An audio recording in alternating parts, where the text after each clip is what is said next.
ദൈവനാമത്തിന് മഹത്വം ഉണ്ടാകട്ടെ. നമ്മുടെ കർത്താവായ യേശുക്രിസ്തുവിൻ്റെ നാമത്തിൽ എല്ലാവർക്കും എൻ്റെ സ്നേഹവന്ദനം. യുഗങ്ങളിലൂടെ ക്രിസ്തു ഭാഗം 64 തുടർമാനമായി നാം നോക്കുമ്പോൾ, സ്വർഗത്തിൽ നടന്ന യുദ്ധത്തിൽ പരാജയപ്പെട്ട ലൂസിഫർ എന്നേക്കുമായി ഭൂമിയിലേക്ക് തള്ളപ്പെട്ടു. കൂടെ അവൻ സ്വാധീനിച്ച, അവനോട് ചേർന്ന് ദൈവത്തോട് മത്സരിച്ച 1/3 ദൂതന്മാരെയും അവനോടൊപ്പം തള്ളിക്കളഞ്ഞു.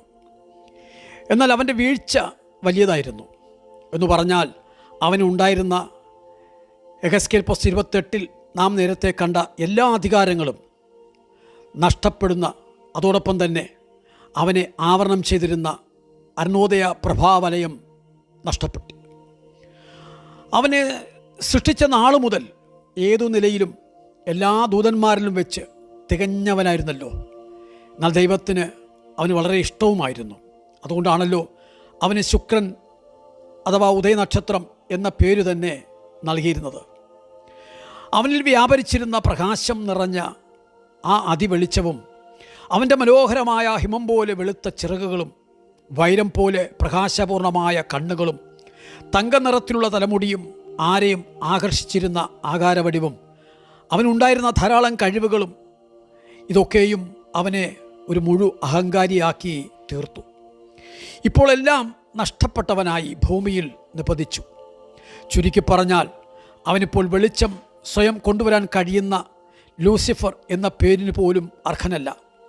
അതുകൊണ്ട് തന്നെ ലൂസിഫർ എന്ന പേര് യോഗ്യമാകുന്നില്ലെന്ന് കണ്ടപ്പോൾ പിന്നെ വെളിച്ചദൂതൻ്റെ വേഷം അണിയാം എന്നേ ഉള്ളൂ.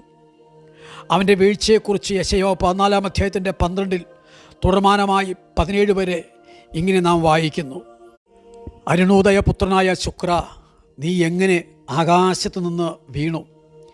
ജാതികളെ താഴ്ത്തിക്കളഞ്ഞവനെ, നീ എങ്ങനെ വെട്ടേറ്റ് നിലത്ത് വീണു?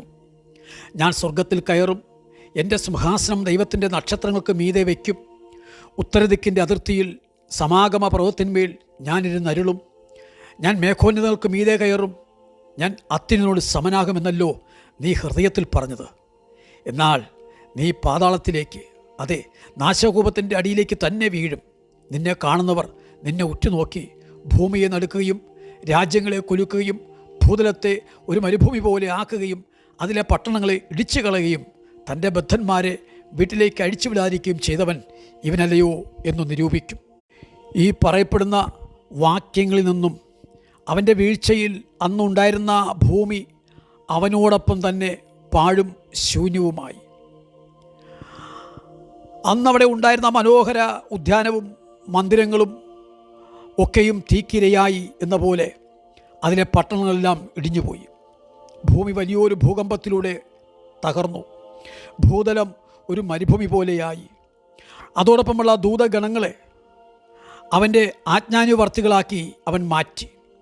അന്നുണ്ടായിരുന്ന ഭൂമിയുടെ അവസ്ഥ ആ പാഴും ശൂന്യമായി തീർന്നതെങ്ങനെയെന്ന് യിരെമ്യാ പ്രവാചകൻ തൻ്റെ പുസ്തകത്തിൽ 4 അധ്യായത്തിൽ 23 മുതൽ 26 വരെ പറഞ്ഞിട്ടുള്ള ഭാഗത്തേക്ക് നോക്കാം.